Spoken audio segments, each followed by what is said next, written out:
HCAM programming is supported by our viewers and by WPC Pest Control, a family-owned business for over 35 years. Owners Jim and Rebecca Mazzucchelli provide honesty, respect, and integrity, performing safe and effective pest control services. They service your home like it's their home, because when you have kids, you know what families want: a safe, pest-free home. And by Golden Pond Assisted Living, honoring resident choice, dignity, and independence. Our health and wellness focus keeps residents active. Golden Pond, state-of-the-art senior housing and healthcare services. You're watching HCAM TV, and for more Hopkinton, visit HCAM Ed. What's that? What is a quorum 5. for us? Through the chair, you're live on HCAM TV. All right, thanks, Bob. We are going to need to wait until we have 5 planning board members here.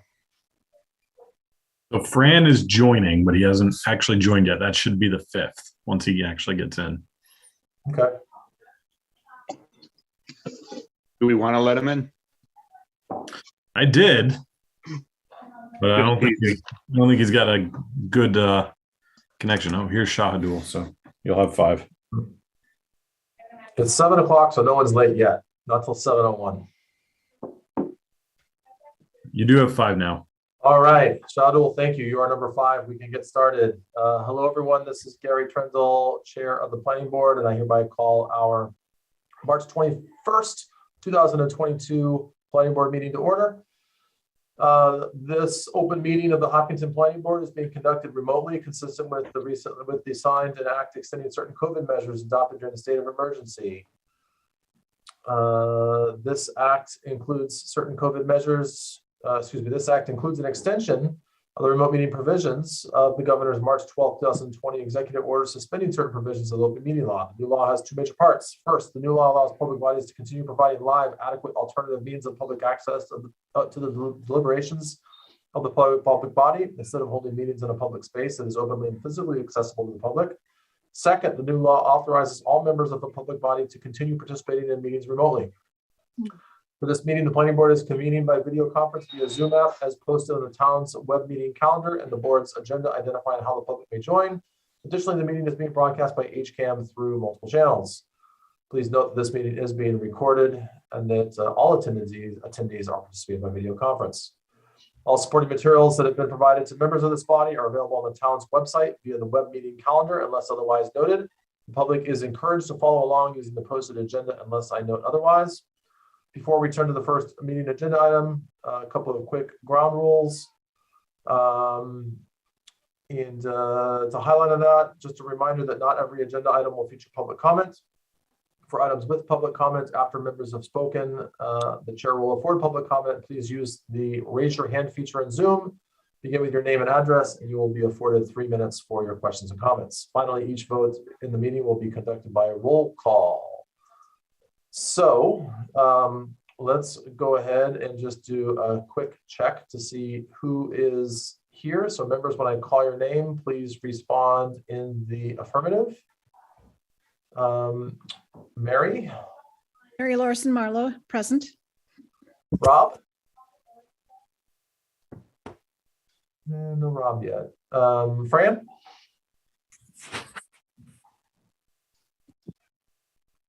Fran, can you hear us? I see you, but you're muted. All right, Fran just logged out. Oh, there we go. Thank you, Fran. I see Rob. Yep, here. Jane. Maria present. Dave. Dave Paul present. Sundar. Sundar Subramanian present. Shahadul. Kaiser Manan present. Ronnie. Ron Creeper present. And staff, when I call your name, please respond in the affirmative. Mr. Gelsich. John Gelsich present. Ms. Pemberton. Stephanie Pemberton present. And Mr. Paradis. Phil Paradis and Beta present. All right. Well, thanks, everyone. We'll go ahead and get started. Just quickly highlighting our agenda. We're going to go ahead and start off with some quick administrative items. We have an A&R for 10 Highland Street. A quick discussion, just revisiting something that came out of the Growth Study Committee on Economic Development Officer's office in town. We'll save the minutes for last. We'll spend the bulk of our time tonight on the continued public hearing for Marathon Elementary School. And then we also have a new public hearing for our last town meeting zoning article. So let's go ahead and get into it. So we'll start with our administrative items. And I see Mr. Dubinsky is on. I see Mr. Markadant is on as well. This is for the A&R at 10 Highland Street. Joe, are you going to be talking to this, or is Mr. Dubinsky? I can take a stab at it. Okay. You want to tell us why you were before the planning board this evening? Sure. John, you have the plan? You share my screen, by the way? I was just bringing it up, but if you want to share your screen, that's fine too. Okay.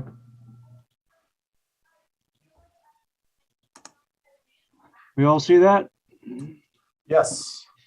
Bob Dubinsky on the call, as Chairman mentioned a moment ago, is the owner of 10 Highland Street, 3.56 acre parcel on the northeasterly side of Highland Street between Exchange and Parker Point Road. Bob has owned the number 10, the home down here, for 30 odd years. He is looking to sell that home. To facilitate that transaction, we have prepared this boundary line plan of the 3.5 acres, splitting off a lot around the home down in here, which we have referred to as Lot 1. The parcel is split, is bisected by the zone line. Southerly is the RA, Residence A zone district. Northerly is the agricultural zone district. The lot that we are creating, Lot 1, is down here in the RA zone district. As a result, we need 100-foot frontage, which we are supplying, and 37,000 square feet, which is well above the 15,000 square foot minimum.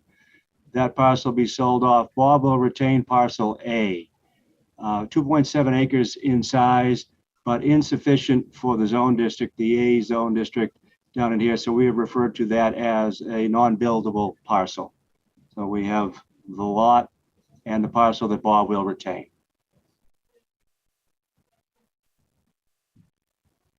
Okay. Mr. Gelsich, any perspective from a staff angle that we should be considering here? Nope, I think Mr. Markadant explained that exactly how I would have explained it. I will just add that in Hopkinton, when a lot is split between two residential districts, the more restrictive residential district applies to the entire lot. So he is correct in all of that, and that's what I was going to say. So, it's not a subdivision, so an A&R would be appropriate. Okay. And I guess just a question. So is there some other intended use for this back lot planned for the future? Bob, would you like to speak to that? Bob, you're muted. So as a longtime resident of Hopkinton, sometime in the future, we'd like to potentially, and we have vetted this with the planning board before, access to the back parcel as a building lot or two. But that we don't want to go ahead and confuse the agenda item today for the breaking off of that property. Okay. Questions from the board?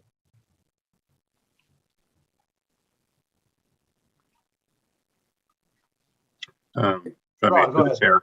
Bob, thank you. I think that's a wonderful thing. Everything. The question I have is just the logistics based upon the way the parcels are divided. Does that hinder the possibility in the future of developing that and not necessarily subdivision, but more homes. I'm not quite sure the distance from other property lines. I just want to make sure that you're not, by cutting it the way it is, that it prevents that in the future. That's why I just want to make sure whoever can address that one there. Joe, you want to pick that up? You'll probably be more eloquent with the explanation. Sure. We have sketches that we have prepared on this side and have shared some with some of the different town boards.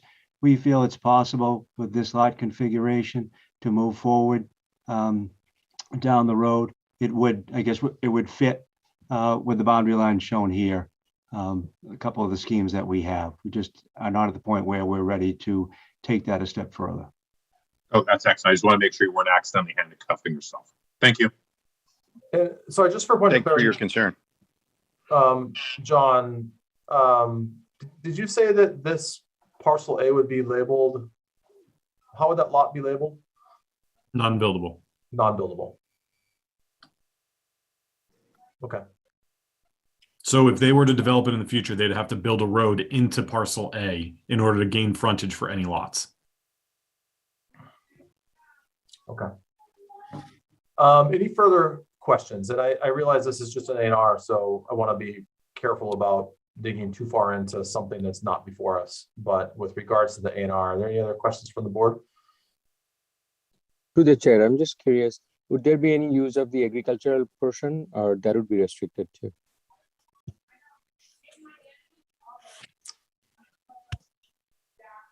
Mr. Marcotte? I'm sorry, I didn't catch that. The zone that's, or part of the parcel that's zoned agriculture, would there be possibility of any usage of that in immediate future, or that would be restricted with this division as well?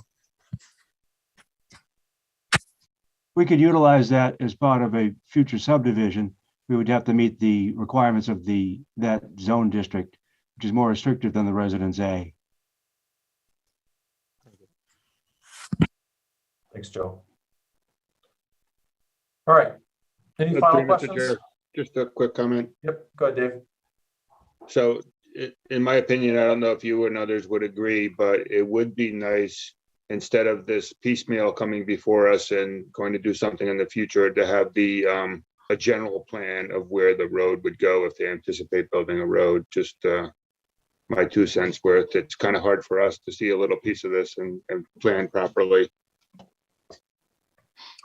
Yeah, I hear you, Dave, although I would say that at this point in time, it's labeled as a non-buildable lot. So as far as we're concerned, there's nothing they can build on it at this point in time. But I share your sentiments. It's a little easier for us to process this kind of thing when we have a little bit more vision as to what's planned in the future. All right, well, if there are no further questions, then I will entertain a motion to accept this A&R for 10 Highland Street. So moved. Second. And assuming no further discussion, we'll go ahead and take a vote. Mary, how do you vote? Mary Larson Marlowe, yes. Rob? Rob Benson, yes. Fran? Fran DeYoung, yes. Jane? Jane Moran, yes. Dave? Dave Paul, yes. Sundar? Sundar Subramanian, yes. Shahidul? Kaiser Manan, yes. Ron? On paper, yes. And Gary Trundle is a yes, so that motion carries. Thank you, Joe. Thank you, Bob. And I'm assuming that we will see you at some point in the future. Thanks very much, guys. Appreciate it. All right. The second administrative item we had tonight was with regards to Economic Development Officer. And I wanted to bring this back up, just going back through the some of the recommended outcomes from the Growth Study Committee. And one of those was to consider investment by the town in an economic development officer that could help promote and I don't quite know how to describe it, but help promote some non-residential uses for our land. I think that we had a lot of discussion between the Growth Study Committee and some discussion on the planning board about how that might be structured or what we might do. It has, I think just through the pandemic and a lot of other distractions, I think it fell off my radar definitely. But I do want to re-engage that conversation. I know there is a lot of debate about where that might reside and previous agreements between the Chamber of Commerce and Town Hall. My intent isn't to solve all those issues tonight, but I wanted to get this on the radar and number one, assess whether this is something that the planning board should re-engage our support of. And I want to be clear that an economic development officer would not be a subset of the planning board, but because this came out of one of our subcommittees, it's something that we could potentially support. So just kind of want to check in and see if that's something that we want to begin seeing how we might implement that. And then secondly, I just wanted to see if there are interested parties that might be willing to take the lead on such an exercise. So we'll start with question one. I know a number of us were on the planning board for some of those discussions. Some of us were not. Fran, I'm looking at you because you were one of the folks who's on the Growth Study Committee, and just want to maybe if you could just provide some quick context as to that concept. Happy to, Mr. Chair. Thank you very much. So the suggestion for a economic development officer was one of the recommendations that came out of the Growth Study Committee. We had done analysis and a review of other towns in the region where a growth or an economic development officer or economic development group was in play. And we did identify positive non-residential, let's call it commercial activity as a result of that. So we as a Growth Study Committee were in favor of making a recommendation to the planning board of a economic development officer. We actually vetted this through also the select board. And if memory serves that we also received a thumbs up from the select board on moving forward with the recommendation for the economic development officer.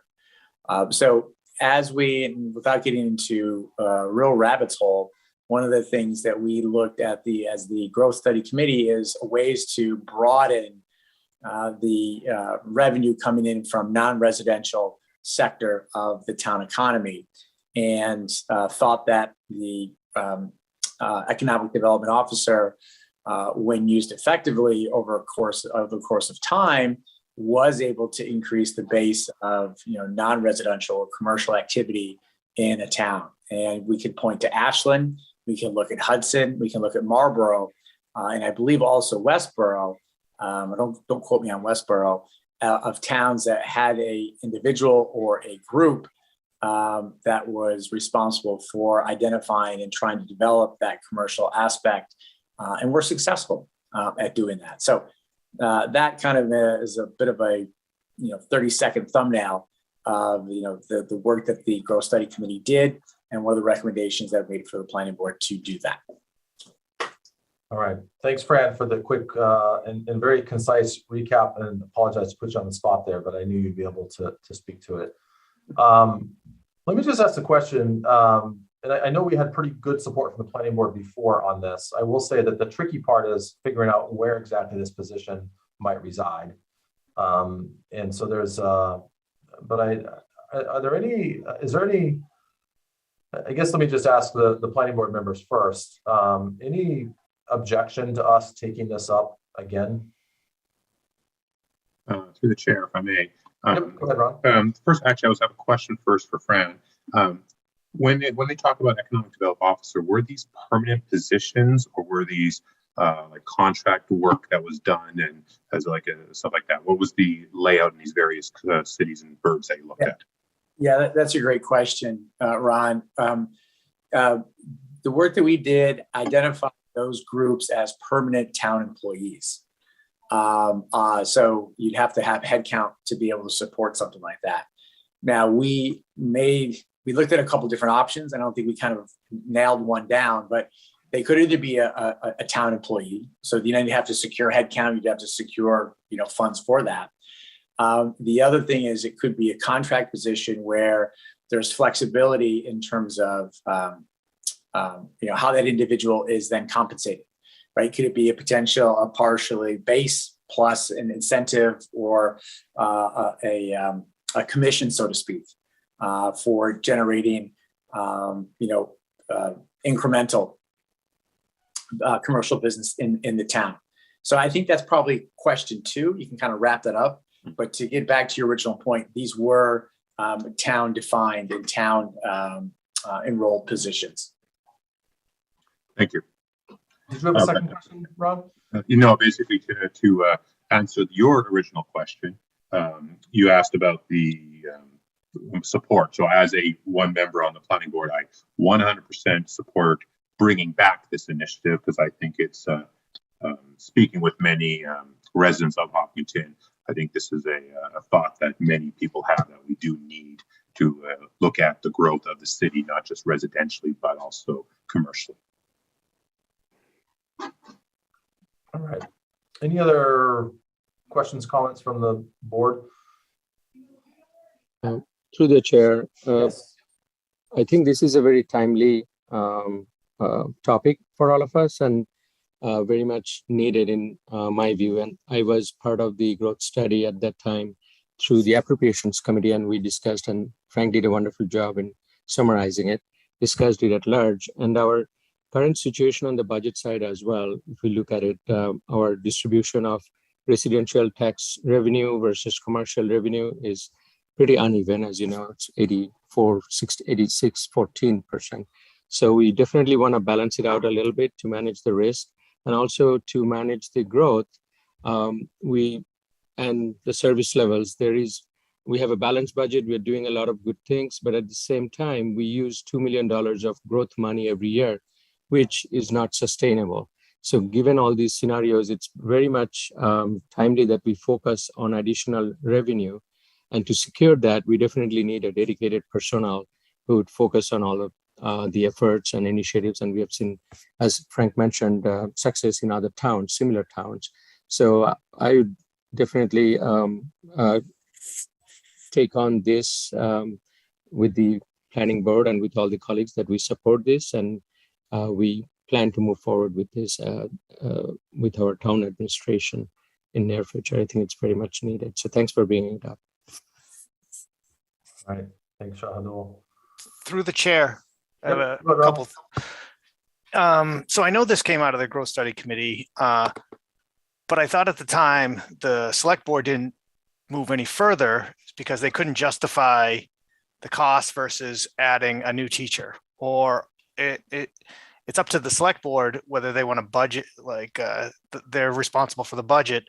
So I don't quite understand, like, yeah, we can say we support it, but I don't see how we can really move it beyond saying we support it. So that's point one. And number two, like, we don't, I just as much as everyone in town wants to minimize their own taxes, there's probably a lot of people that want Hopkins to be a bedroom community and not having an economic development officer obviously is going to drive some businesses people don't want. And so we don't have those voices. We just don't have those voices in any of these discussions about people that would be opposed to further industry in town. Like, we obviously have zoning that can mitigate it, but it's just, I feel like it's a one-sided conversation right now, which I'd like it if it was more, we had more input from both sides, from all sides, I guess is my point. Yeah. So, and Rob, I think you bring up good points. I will say that to your first point, this is not in, the planning board is not going to take a vote and make a decision on this. My understanding is that it would need to come through the select board. It would also likely need to be a town meeting article. At least that's how we've approached it previously. So there's a lot more discussion to be had here. So our goal isn't to solve all that right now through the planning board, but I also think that the growth study committee, being a subcommittee of this group, that was one of the primary recommendations. And I just want to make sure that that doesn't fade away and disappear, because the growth study committee had a lot of discussion. They had good representation from a broad subset of people in the community. The planning board has discussed it at length as well. We've had some public discussions as well. So I don't think we're, I hear you. There's a lot of different voices. I also know there's no perfect solution that's going to do everything we want it to do. But in general, the discussion tonight is just to begin talking about how we're going to move this forward. It's not going to be by town meeting in May. It's going to be, again, another topic that would likely be in 2023. But just trying to get the wheels rolling, knowing that this stuff takes time. And there are some complexities with regards to figuring out exactly where this person might reside and what budget there is for it, because there's impact there as well. So may I add to that, Mr. Chairman? Sure. Go ahead. Just to address, I think, what a couple of my colleagues' points, this is not something that was, came out of a black box. We actually had a number of open meetings or town or public input was welcomed, both at the senior center and at the school where this topic came up. So the general feedback from those discussions was also positive, that the recommendation for an economic development officer was put forth. I think the other thing is around bedroom community and taxes.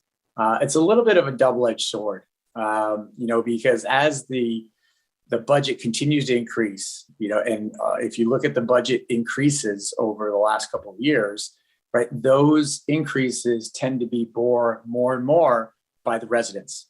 Right? And the feedback is, my taxes keep going up, Is there some way to offset that? Right. So one of the things that we're looking at with this economic development officer is, I think Shadul brought it up that we're about 14%. We're not trying to get it up to 25 or 30%. Right. Ideally, if you can kind of stabilize it somewhere, I think the 16 to 18% range, then you're not putting all the incremental cost of the town budget, which it will continue to increase, especially with the school demands as they are. It kind of levels that out to some degree. So it's not all then borne by, the town people. So I think it's just a point to be cognizant of as we go forward and try to look at ways to, better manage the overall tax base and the impact of those taxes across both the residential as well as a commercial base. So just in the interest of time, Dave, you got a quick comment? Yeah, I'm usually pretty quick, right? So in support of what Rob, in support of what Rob's saying, I do prefer a quiet bedroom community. And in fact, when articles came up as far as building a car wash or a storage facility, I voted against that in town. And I do like the idea of a quiet town. So I just want to give that input. Thanks, Dave. I think we could have a lot of debate about this. We had a lot of debate about whether car washes and self-storage are economic development vehicles, but we'll let that go. What I'm going to propose here is I think there's some need for a little bit of alignment between the Chamber of Commerce and Town Hall. I see Mr. Ostrander is on as well. I'm assuming you're representing the chamber here. What I'm going to propose is that we pull together a meeting with Norman, with Mr. Ostrander representing the Chamber of Commerce, and if there's maybe one or two other people from the planning board that want to be involved, then I think that that's probably the initial next step, is just talking through how we might go about considering this. And then we can bring it back and provide some further updates to the group. Does that seem reasonable? enjoy the opportunity to be part of that discussion with the Chamber of Commerce if you need someone else from the planning board. Thanks, Ron. Mr. Ostrander, does that seem reasonable to you? We can go ahead and work offline on pulling something together. Yeah, I honestly didn't even know if I was allowed to talk right now, but yes, that sounds completely reasonable. And if you'd like us to even do a presentation at the next meeting or, in the fall, whenever it's appropriate for this committee, we would obviously be happy to accommodate to that, to the chairperson and the rest of the team and members here. So I'll send an email to Gary and to the chair, and just please let us know what we can do to help facilitate and provide. Awesome. Appreciate it. And thanks. Like I said, I wasn't planning on it's not a public hearing. We don't, but same point. Appreciate you calling in and figured you'd be okay with that, but just wanted to make sure. So, okay. So does that seem agreeable? Like I said, we're not making any decisions. We're just exploring further. I think there's some logistics work to figure out how this might operate. So let's take that next step and explore this, and then we can take it from there. Sounds okay. Yeah. All right. Good. Let's move to our first hearing, and actually at this point it probably makes sense for me to open the public hearing. So I'll entertain a motion to open the public hearing for 129 Hayden Row and for the town meeting zoning article. So moved, Mary Larson Marlowe. Oh, seconded, Sundar Sivaram. All right, assuming no further discussion, we'll vote on opening the hearings. Mary, how do you vote? Mary Larson Marlowe, yes. Rob? Rob Benson, yes. Fran? Randy Young, yes. Jane? Jane Moran, yes. Dave? Dave Paul, yes. Sundar? Sundar Sivaraman, yes. Shahadul? Ryder Manan, yes. Ron? Reefer, yes. And Gary Turnbull is yes. All right, so I see lots of folks with regards to this project. And just so everyone knows, we will be following largely along with our public hearing outline. And so just to kind of continue where we left off after the introduction and the staff report, I think the next step for us is to hear from Beta. So Mr. Paradis, and it looks like almost everything is closed out in your letter. And I'll say the planning board loves it when we see Beta letters for the first time that have almost everything closed out. So appreciate both the applicant and Mr. Paradis in helping move this along between meetings. Yes, good evening,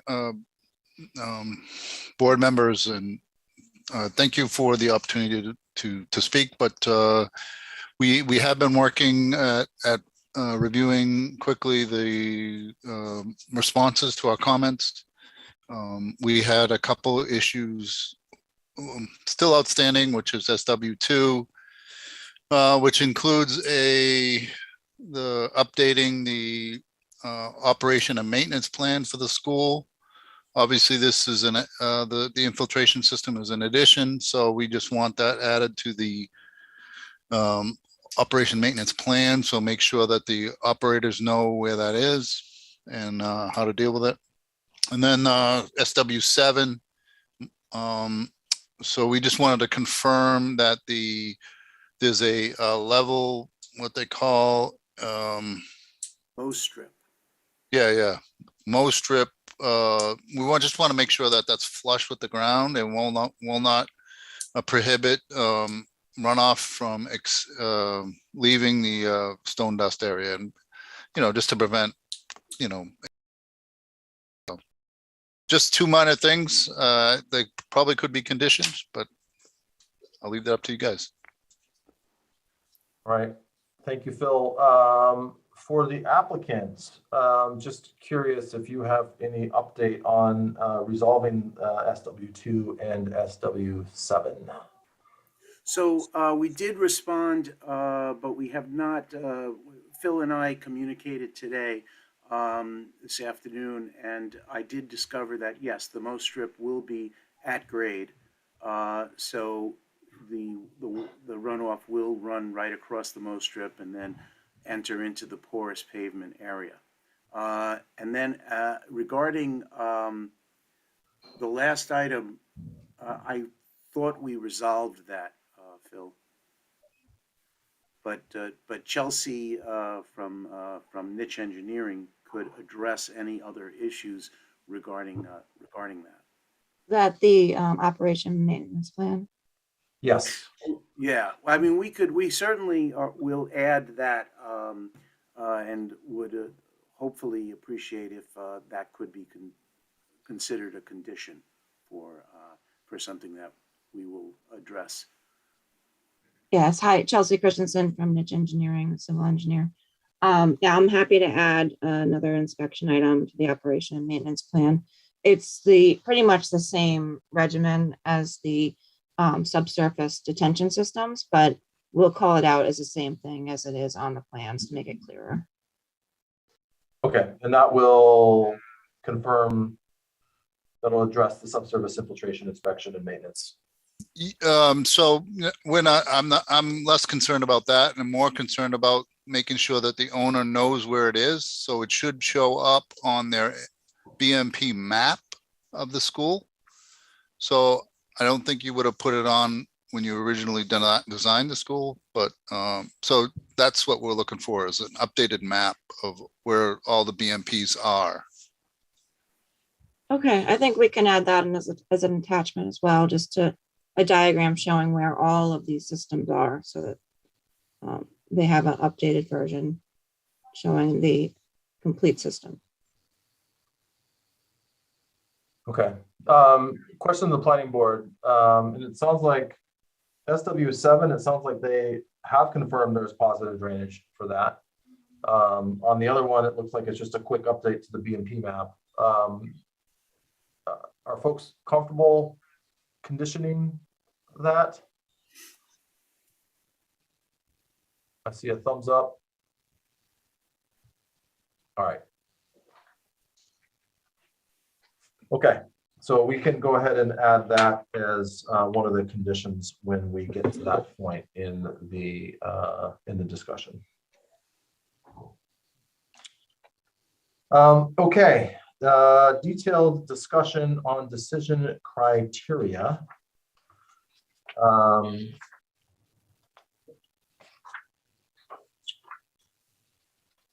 John Gelsich, do I need to read through all of these? The site plan criteria? Yes. No. No. Okay. They're posted in a bylaw, so everyone has access to that. The conditions are not, so that's why you have to read those aloud. Got it. Thank you. I appreciate that. So with regards to the decision criteria, the site plan shall be designed to conform to the site plan standards as set forth in section 210.136.1. There are a lot of details that go into those. And so again, I just want to reinforce that our job as a planning board is assessing the design against those, against that conformance with those site plan standards. Any questions about that, or things that we want to review in more detail as you take a quick look at them, or things that you don't feel have been addressed in the application that's before us today?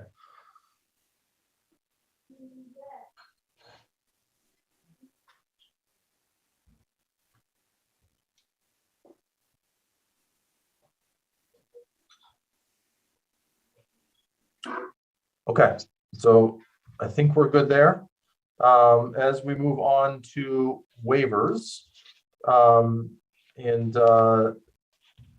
do you want to just quickly explain the requested waivers, but why they are not waivers from the site plan standards? Sure. They're waivers from the plan requirements in the application, not the standards themselves that are in the zoning bylaw. So if the planning board determines through the review that the plans are adequate to answer the questions of whether the proposal conforms to the site plan standards, I don't think there's any formal vote that's needed to be granted for those. The formal vote needs to come when it's a waiver from the site plan standards, because then you would have to make the determination that granting that waiver allows it to comply with the site plan standards.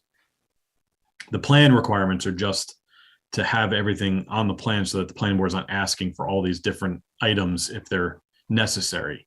But if the planning board determines that the plans are sufficient to make that determination on the site plan standards, then no waiver would be needed.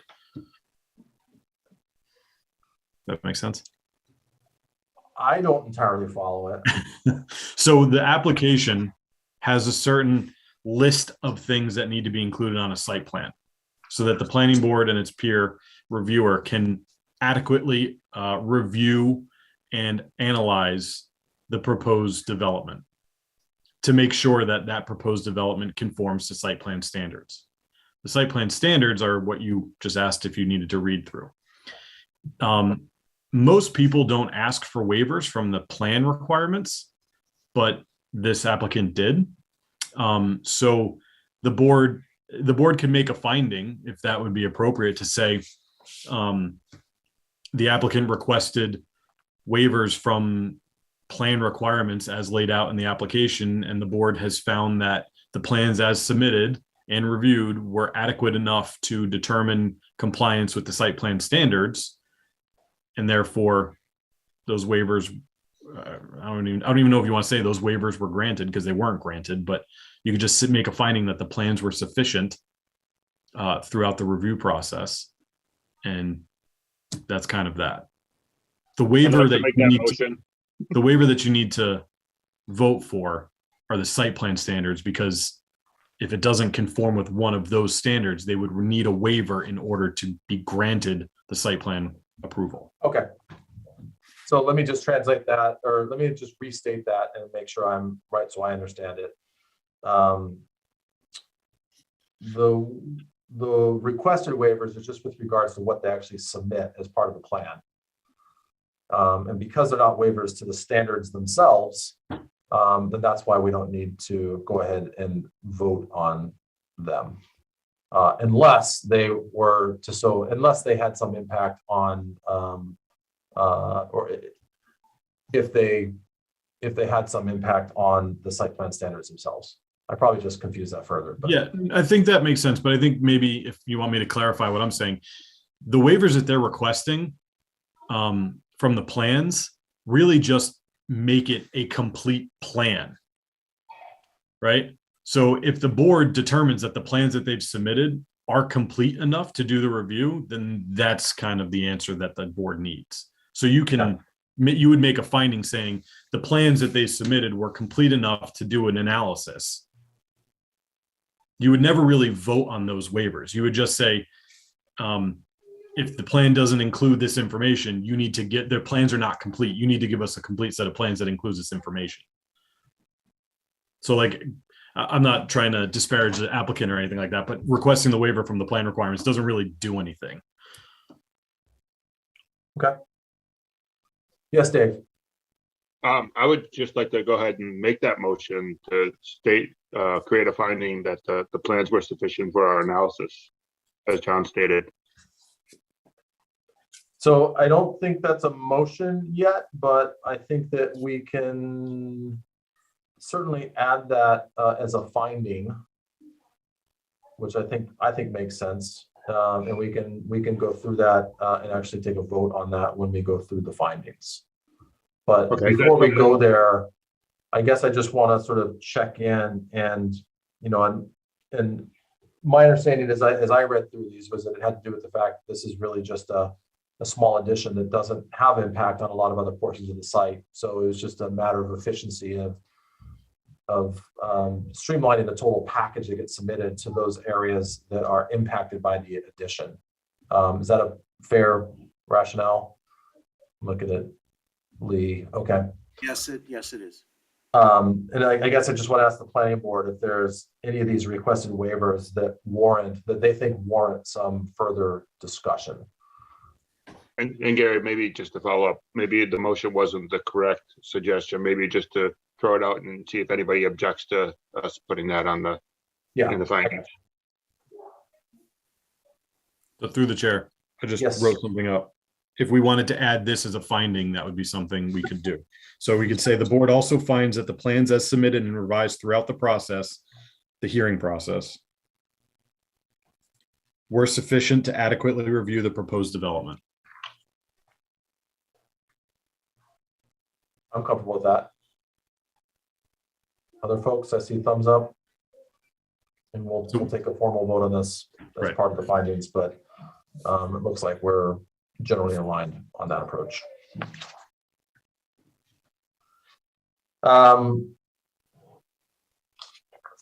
Okay. So any other discussion on waivers? Any questions about waivers? There aren't any waivers beyond those that are not required. And if not, Just a clarifying question, Mr. Chairman, if we find that the plans, it sounds like we do, provided or adequate as part of the process, are these requested waivers really even necessary per se if they're going to be captured as part of the findings? You're saying no. so I think the idea, Fran, is that we're not acknowledging their waivers. We're just acknowledging that the plan as submitted was sufficient for us to evaluate the project. Agreed. So through the chair, maybe a little further explanation. It kind of sets a precedent. If somebody else were to come in and do the exact same thing for, I don't know, they make a private school, it looks exactly the same. They're trying to do the exact same addition and they say, well, the applicants for this didn't submit plans that had all this stuff. So we don't need to submit plans that have all that stuff. The board found that the plans that were submitted were adequate to review and determine compliance. But in the other case, the new case, the hypothetical case, maybe those plans aren't sufficient. And therefore you can say, no, this doesn't include the information we need to adequately review this project. So you need to give us revised plans that include this information. Okay. You comfortable with that, Fran? It's a bit belt and Sure. suspenders, but yeah, Dave, go ahead. Just to quickly summarize so I understand it, we're going to add those as findings and there will be no waivers, correct? Correct. Thank you. Okay, moving forward, findings.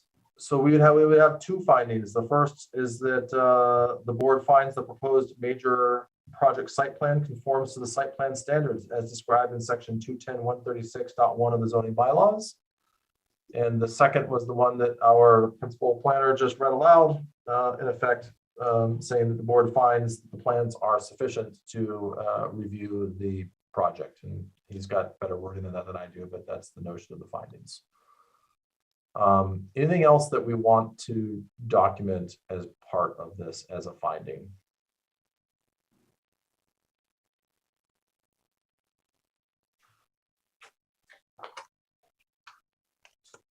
Okay.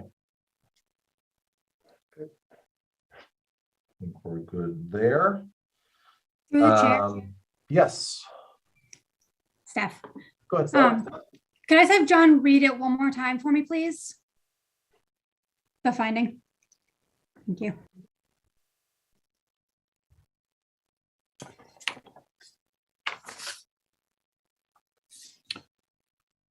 The board also finds that the plans as submitted and revised throughout the hearing process were sufficient to adequately review the proposed development. So the one question I have through the chair that I probably should have addressed this earlier is one of the common waiver requests we get for site plan standards is sidewalks in front of along the entire frontage of the site. Are those already proposed or already provided? Yes. Okay, just to clarify that. Sorry, can you just clarify? There's sidewalks along the property? Yes.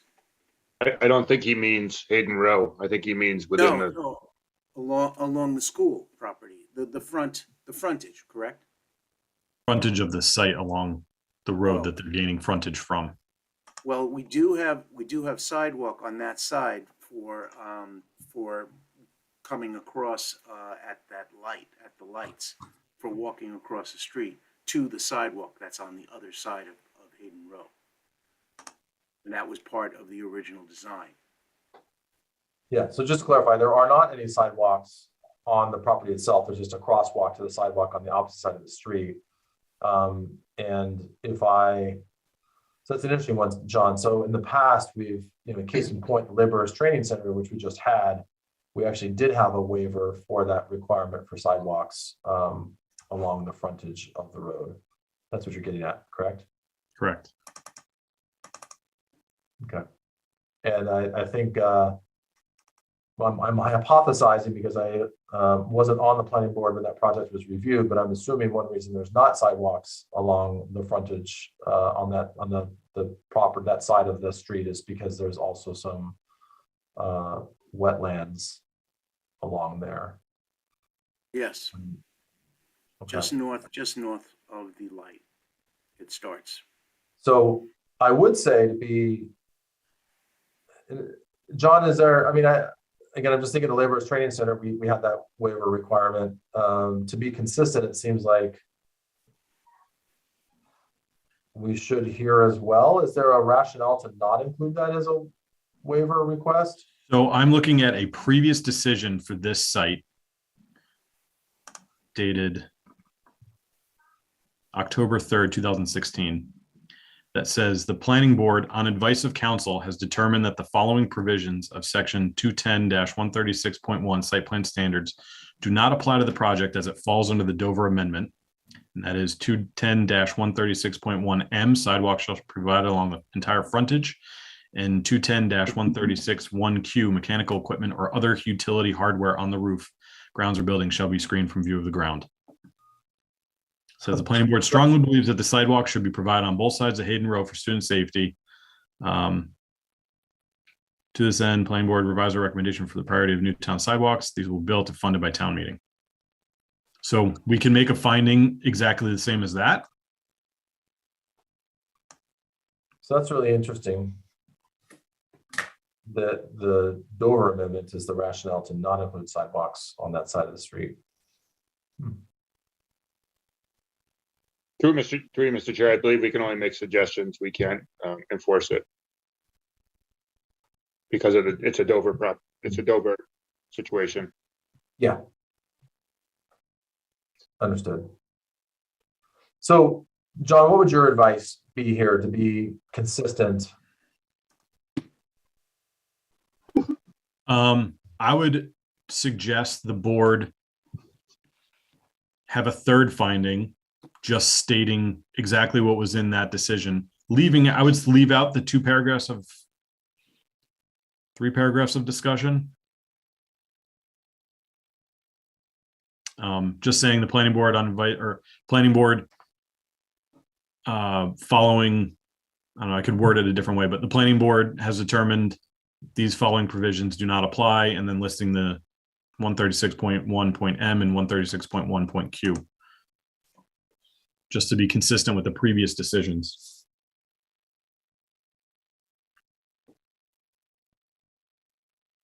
I think that's a good idea. Dave agrees.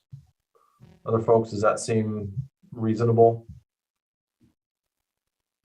So through the chair, maybe we can word it as the planning board, in seeking consistency with previous decisions, has determined that the following provisions of yada, yada, yada, and then reading those 2 standards. That makes sense. What I was going to suggest, John, is that what we can do is I can begin to read through the proposed conditions, and that'll give you a few minutes just to write up that finding. And then when we go to vote, we can read through the findings here. Through you, Mr. Chair, I think our principal planner just yada, yada, yada us for the first time ever. And I just wanted to call that out and like a little Seinfeld reference there. Good call out. All right. Any further questions before I get into reading a few pages of proposed conditions?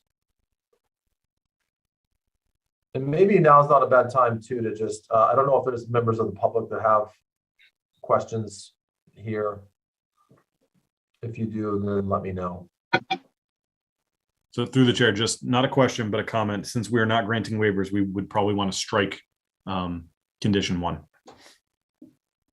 Yes, thank you. All right, let's get to the proposed conditions, starting with number 2. The Director of Municipal Inspections inspects projects under construction for compliance with the approved decision of site plan review.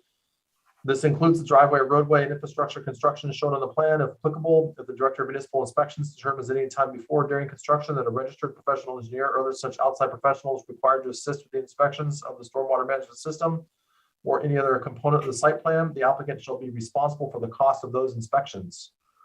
3, all construction activities shall adhere to the applicable local, state, and federal laws and regulations regarding noise, vibration, dust, sedimentation, and the use of, interference with, or blocking of town roads. 4, the applicant shall be responsible for mitigating all construction-related impacts, including erosion, siltation, and dust control. The applicant shall maintain all portions of any public way used for construction access free of soil, mud, or debris deposited due to use by construction vehicles associated with the project, and shall regularly sweep such areas as directed by the Director of Municipal Inspections in consultation with DPW Director. 5, the applicant shall regularly remove construction trash and debris from the site in accordance with good construction practice and the construction management plan. No tree stumps, demolition material, trash, or debris shall be burned or buried on the site. 6, all exterior lighting within the development project, whether shown in the approved site plan or required by the Massachusetts State Building Code, shall be shielded, directed downward and not upward or outward, and shall not spill onto adjacent property. 7, all fixed mechanical equipment on the site shall be screened from view from the ground. Such screening shall be sufficient in the opinion of the Director of Municipal Inspections. 8, if construction is not commenced within 3 years of the date of filing of the site plan decision with the town clerk, approval shall be automatically rescinded unless such time is extended by the board.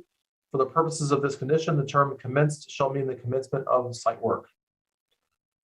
9, a completed signed construction management plan shall be submitted to the planning board prior to the commencement of any site work. The applicant shall also submit a revised full plan set which incorporates all the modifications made during the public hearing process and any required in this decision. 10, a completed signed long-term operation and maintenance plan shall be submitted to the planning board prior to the commencement of construction. This can be combined with the construction management plan if preferred by the applicant. 11, a signed illicit discharge statement shall be provided to the planning board prior to construction. 12, erosion and sedimentation control measures shall be implemented during the construction period in accordance with the approved site plan and the construction management plan. If they are found to be inadequate, the applicant shall immediately correct any deficiencies. 13, the planning board shall receive a sign-off confirming that the site contractor and any major subcontractors have received the construction management plan prior to the commencement of any site work. 14, construction may occur only between the hours of 7 a.m. and 7 p.m. Monday through Fridays, and Saturdays between 8 a.m. and 4 p.m. pursuant to Chapter 141, Article I of the Town of Hopkinton General Bylaws. 15, the applicant shall submit final as-built plans to the planning board prior to the issuance of certificate of occupancy. 16, the applicant developer shall provide the principal planner with a project point of contact and contact information prior to the issuance of the building permit. This point of contact information shall be kept current through correspondence to the principal planner until the final certificate of occupancy is issued or construction is otherwise considered complete. And then 17, our new one. To the chair, would you like me to read the ones that I Yes, drafted? if you have one, then that's great. I do, and I'm going to look to Phil to confirm that what I'm saying is correct. So 17, the applicant shall submit a revised operations and maintenance plan that includes the proposed new infiltration system on a revised BMP map. Okay. And then 18, the applicant shall submit revised plans showing the mow strip, and that's all in caps. Is that the proper term? Mow strip? Yep. Is flush and will not inhibit runoff from stone dust areas. I believe that would be a detail. Isn't that correct, Phil? Yeah. So it would be a detail. It wouldn't be a plan. But they would be on the revised plan set. Yes. Yeah, when we say plans, we mean like full Full set set. plan. Yeah. All right. Anything else in terms of proposed conditions?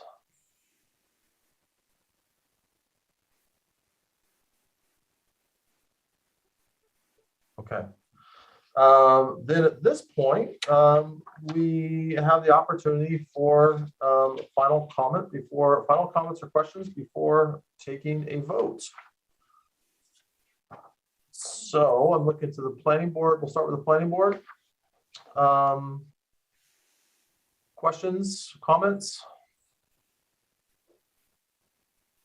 Yes, John. Would you want me to read the written finding, the additional written finding at this point, or do you want me to wait? We can go ahead and wait when we get to the vote.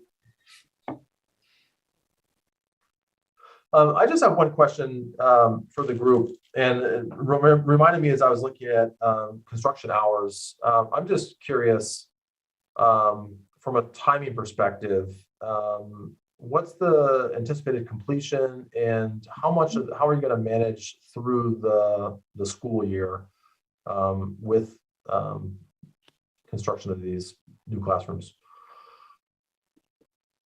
I can speak. We will have sections of the hallway, the corridor.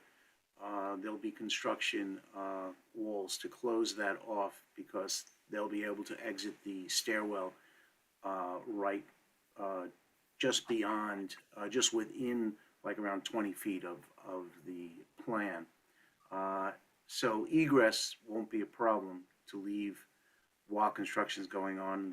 The construction fencing will be around that one area. The road work won't be affected. As far as the timing goes for deliveries, we will be working that out once we have a contractor on board, and we'll be working with the school system to iron all those things out. I think that's our answer. Jim, would you want to add anything to that? No, Lee, that captures a general overview of where we're at. Okay, and so just to confirm, you mentioned deliveries. So my understanding is that the deliveries also need to be between those hours as well.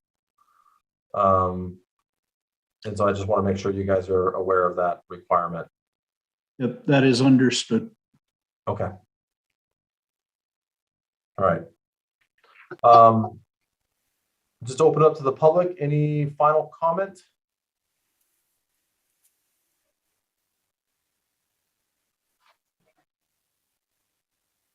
Okay. Then at this point, John, you want to go ahead and will you read all three of the findings for us? So this would be a member of the board saying these. I move that the board finds that the proposed major project site plan conforms to the site plan standards as described in section 210-136.1 of the zoning bylaws. The board also finds that the plans as submitted and revised throughout the hearing process were sufficient to adequately review the proposed development. The planning board, seeking consistency with prior decisions for this site, has determined that the following provisions of section 210-136.1 site plan standards do not apply to the project as it falls under the Dover Amendment 210-136.1.m. Of course, I just closed that file.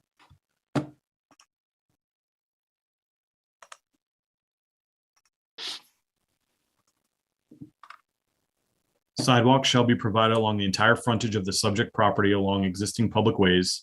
And section 210-136.1.q, mechanical equipment or other utility hardware on the roof, grounds, or buildings shall be screened from view from the ground. All right.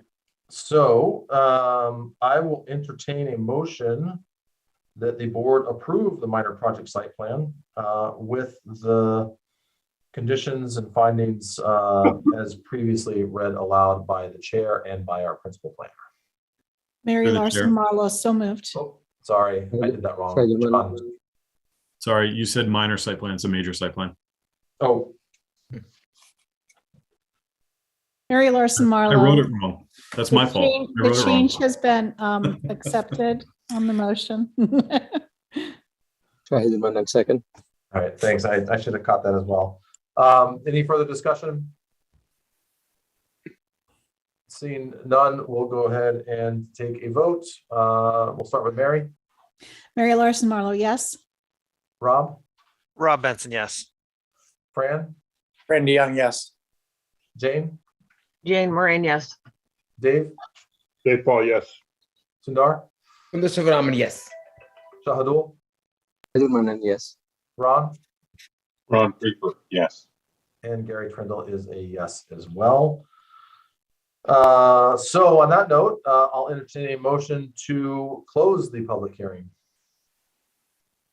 So moved. Mary Larson Marlowe. Second, Ron Draper.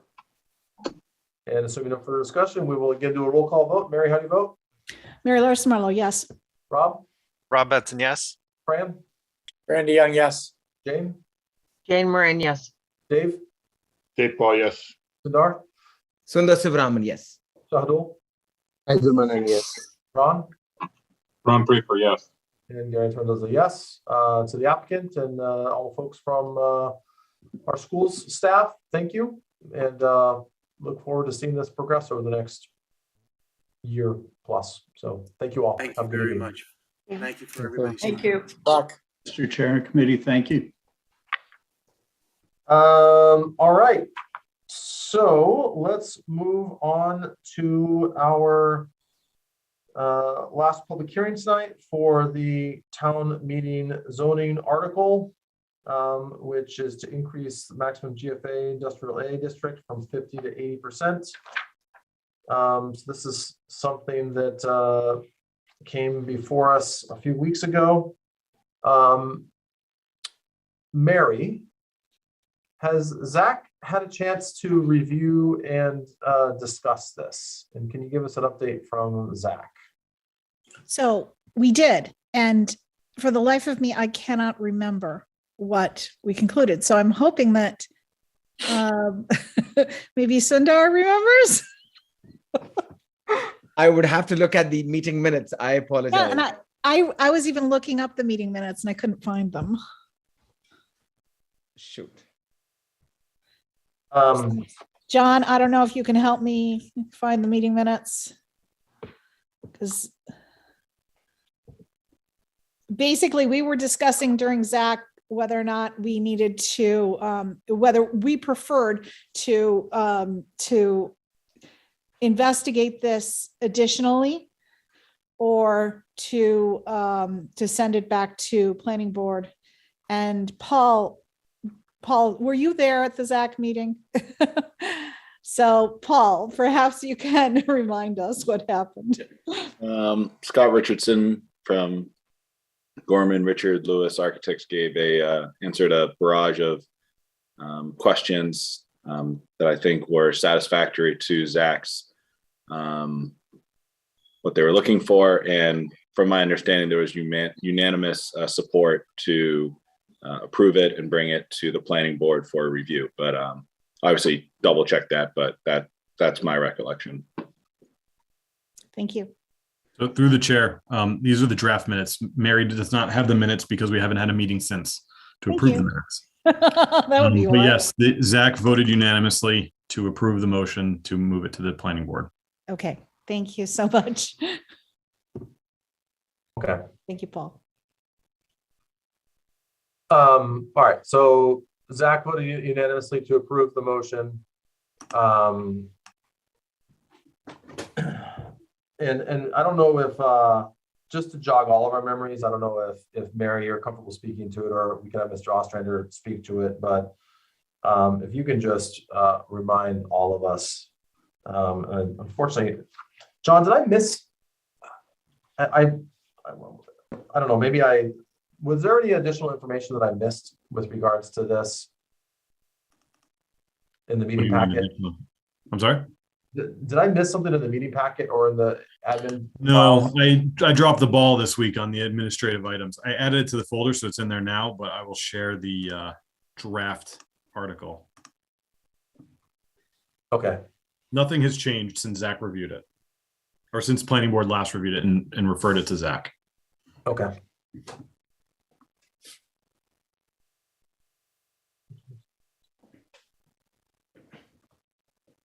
Mr. right. Chair. Yes, Dave.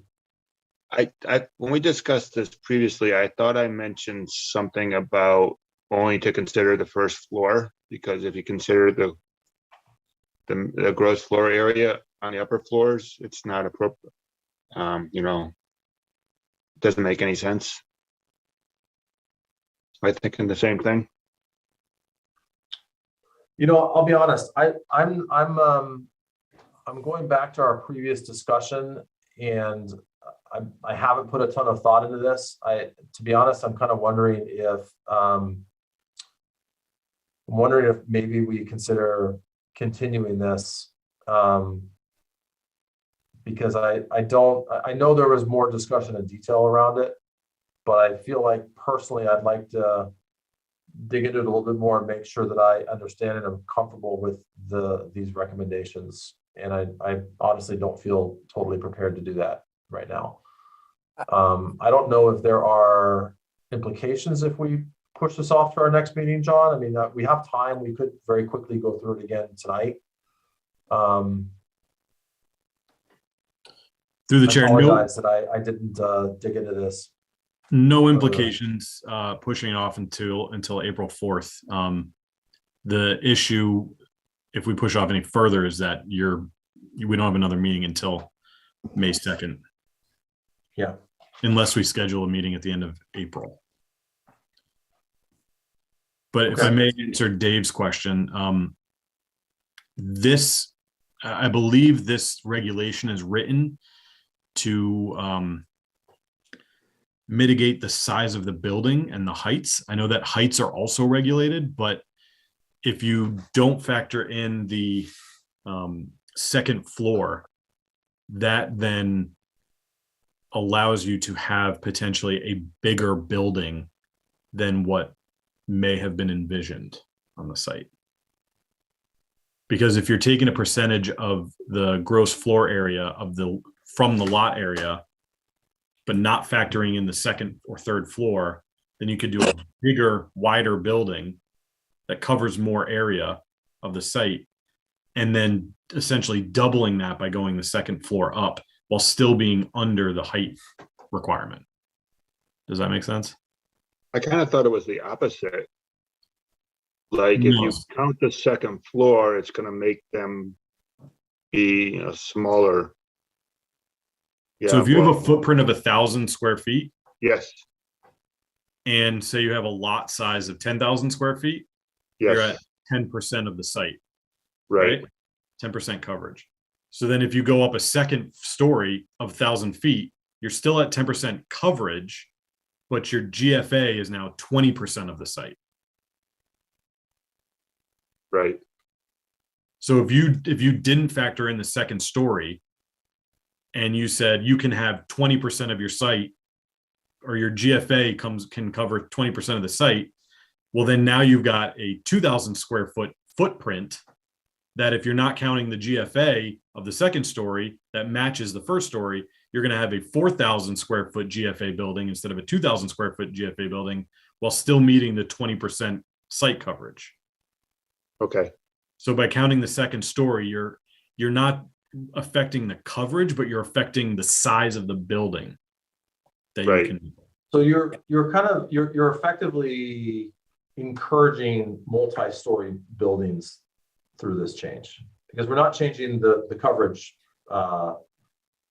requirements. We're only changing the GFA requirement. Is that a fair assumption, John? A fair way to look at it? Yeah, it's going to depend on the site. Because if you have a much larger site, you probably won't even come close to crossing the threshold for coverage, but you could put a bigger building on that site if you go to 80% rather than 50%. If you're on a smaller site, you're just going to have to do everything a little bit smaller. I guess that's what I'm trying to think of a situation where we would be beyond the 50% GFA percentage. Because in general, we're going to have parking, setbacks, space, a whole bunch of things. It's going to be a formula that's site dependent. Through the chair, could I give I'm looking at the requirements here. Could I comment? Sure, go ahead, Rob. So it's for industrial A, it says maximum lot coverage 40%.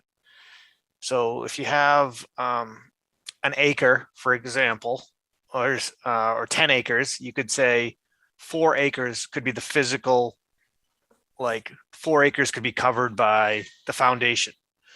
And that would be 40% of the 10 acres. But if you made it to be 2 stories, you could have 80, the gross floor area would be 80% of the 10 acres. So you have 8 acres of floor space. That's how the requirements are. Basically, right now, it's the maximum lot coverage of the building is a maximum of 40%, but the gross floor area is 50%. So right now, the requirements only allow for like this little tiny portion of a second story fundamentally, or a basement to be considered in the gross floor area. I don't see anywhere in our requirements where it has a maximum height of a building. So I don't know if It's go ahead. written in a very weird way. That's the only thing I would want to know in additional, Yeah. like I'm looking at 210-28, but the only other piece of info I think would be useful for me and probably the rest of the board is the height requirements. I'm gonna pull that up right now. I guess where I'm a little bit lost for you, Mr. Chair, is that you shouldn't have a different footprint for a 1-story building versus a 4-story building for setback, right? The footprint isn't any different. It's just, it allows more square footage under, for a given coverage. And again, I mean, you look at the example of, call it a 10,000 square foot lot. Coverage would allow a 4,000 square foot building.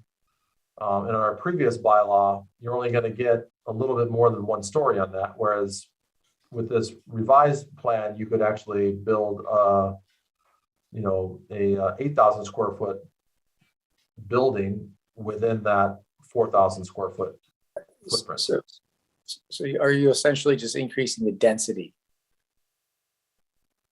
The density allowed in that lot area?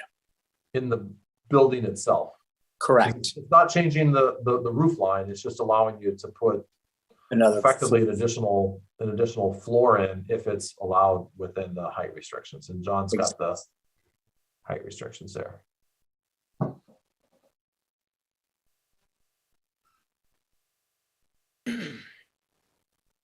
All right. So shall not exceed 460 feet, provided, however, that such vertical distance for building a structure that is within 400 feet of the right of way of the portion of Hayward Street located to the west or south street shall not exceed. Well, that is a very interesting one.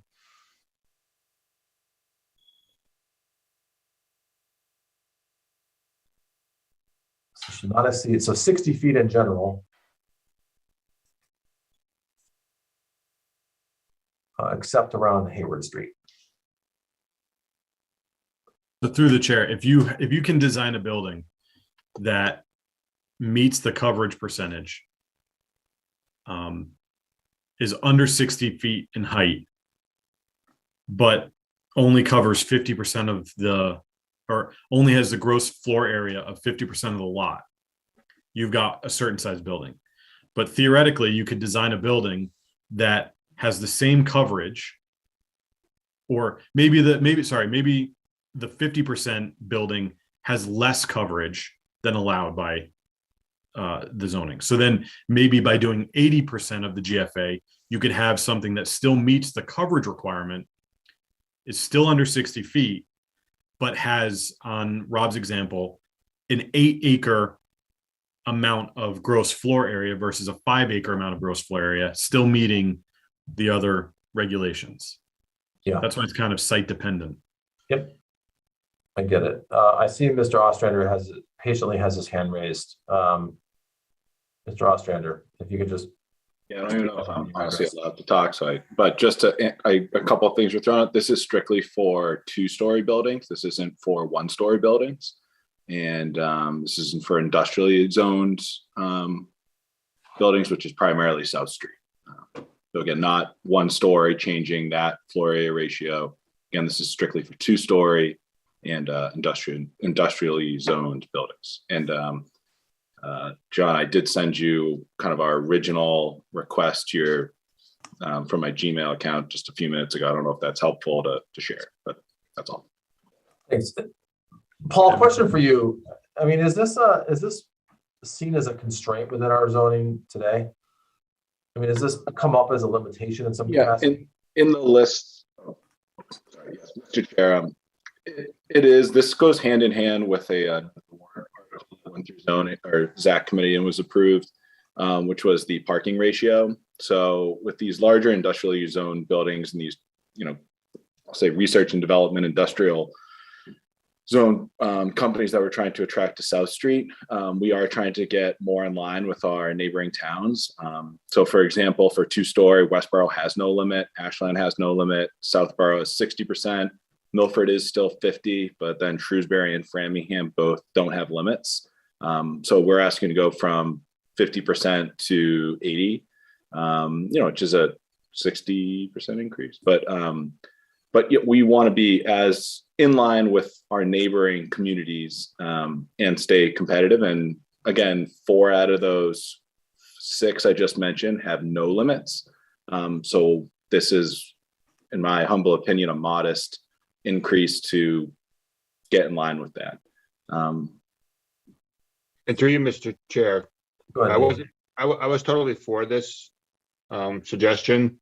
It's just, I thought, I'm good with the 50 to 80%. I was just looking at how they're currently calculating maximum floor area. And I think it was, I mean, we have to kind of write out some examples, but I kind of think it would be more encouraging if you only did the first floor, but I could have it wrong. But if it was just the first floor, then that would be limited by the coverage. Because you couldn't have, if it's only 1 floor, then the gross floor area is never going to be more than the lot coverage.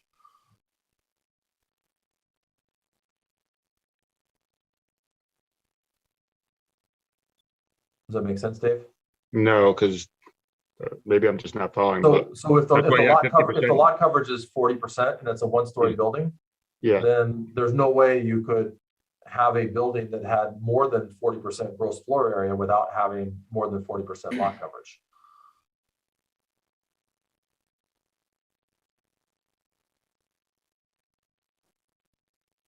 All right, I think we can move on.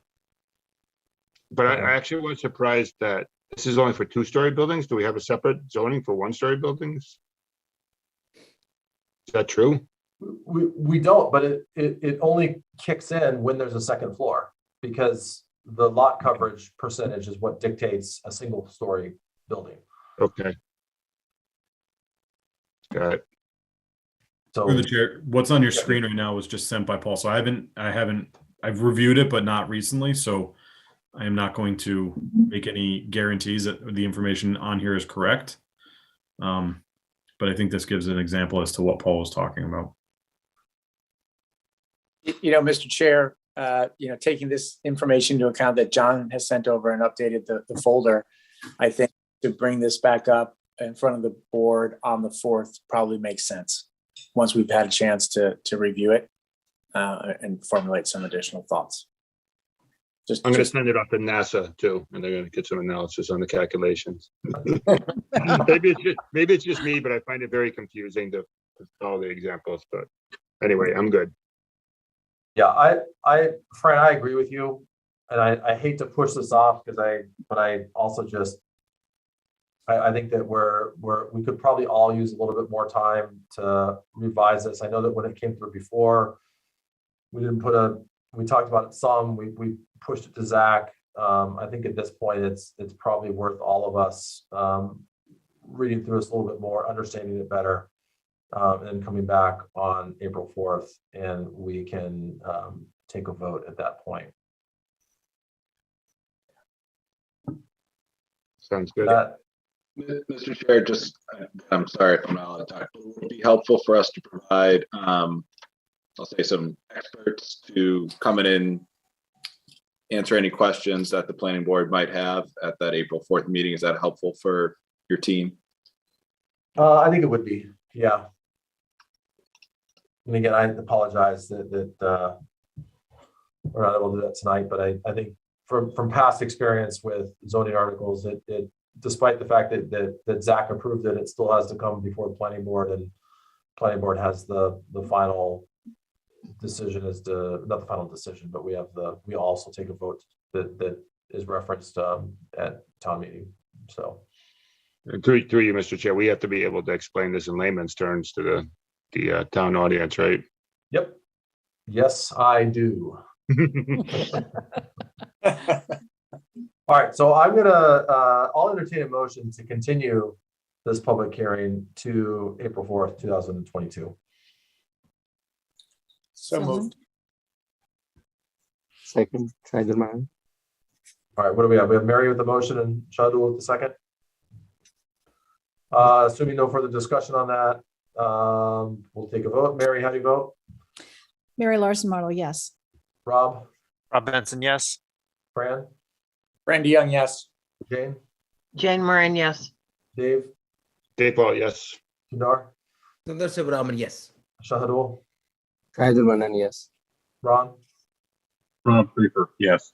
And Gary Trundle is a yes. So, Paul, we'll see you on April 4th.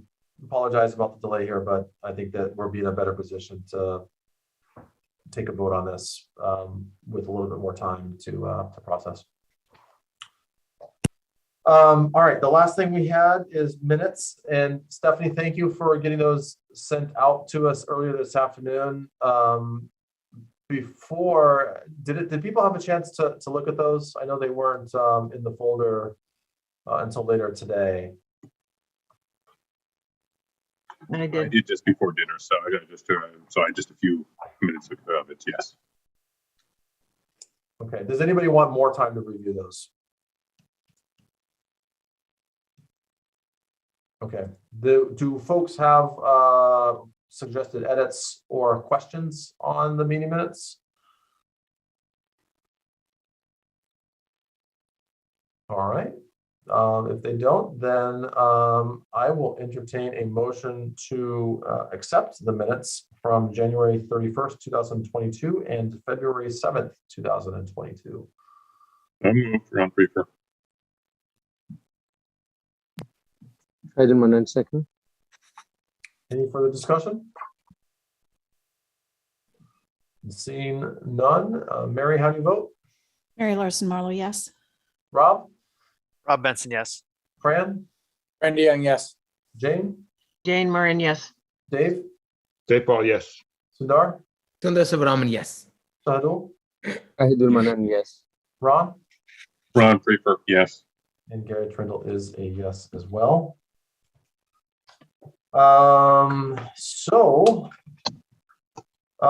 Just one last question for the group. So in April, we currently have a meeting scheduled for April 4th, and then we would not have another meeting until town meeting on May 2nd.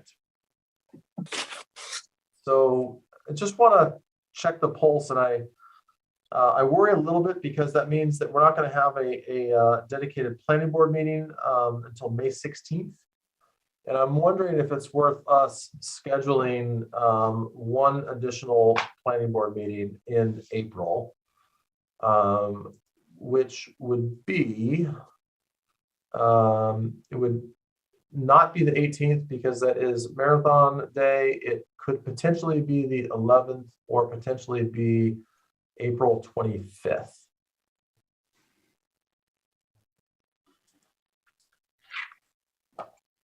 So, Fran? Chair, either of those days work. My only question is there any topics for the agenda on the proposed dates? Or is it just any other thoughts on that? Or is it? Yeah. So the only potential one that John, is there, John, let me just ask you, I mean, are there, I know that as I look at the meeting packet, there are no topics on those future meetings. I know there's at least one potential thing in the hopper with regards to the scenic road application. Is there anything else that's coming? Probably not for April. As of right now, there could always be A&Rs, but there may be some stuff for town meeting. I'm just thinking I need to follow up with the Chamberlain Wayland street acceptance and see where we are with that. And then anything that may come up with any other zoning articles. I will mention, and we probably shouldn't discuss this, but I got letters from the town council about the zoning reference table. And they're suggesting we remove that from the warrant for good reason. They think it's cleaner to just replace the dimensional requirements with that table and take the text away. And they don't think it's a good idea to have it in two places. So they were recommending taking it off of this warrant, saving it for the next warrant, and also making text changes to the document to only have the table be the reference. But we can talk about that on the 4th. Okay. Regarding, through the chair? Yes, Mary. A ZAC meeting is scheduled for April 11th. And, you know, if we are to do a second one during April, I would suggest the 25th, because that being closer to town meeting, if there's any last things that we're supposed to do, then it'll be right before town meeting. Yeah, that's kind of my instinct as well. I don't think we have enough on our agenda to warrant April 4th and then April 11th. So I think April 25th would make more sense. I'll also say, Mary, just for what it's worth, I will be on a plane on April 25th at that time. So that one doesn't work for me personally, but I guess to me, it's just a question of whether we put that out as a placeholder just in case, given that our next planning board meeting isn't scheduled until May 16th. Mr. Chair, through the chair, I would suggest you put it in there as a placeholder on the 25th. You know, we can add to, and there's some things prior to town meeting that could be discussed. You can always withdraw it, or it could be a relatively short meeting. That's the thing that makes sense. Yeah. Okay, so let's go ahead and do that. And that's it for tonight. So I will entertain a motion to adjourn our meeting. So moved. Mary Larson. Sorry, who had the second? Fran Dion. Fran, thank you. Assuming no further discussion, we'll vote on adjourning. Mary? Mary Larson Marlowe, yes. Rob? Rob Benson, yes. Fran? Fran Dion, yes. Jane? Jane Moran, yes. Dave? Dave Paul, yes. Sundar Subramanian, yes. Shahadul? Kaidul Manan, yes. Ron? Ron Prefer, yes. And Gary Trendle is a yes. Thank you all. Have a good night, and we'll see you in a couple weeks. Thank you, Gary. Thank you. Thanks, everybody. Have a good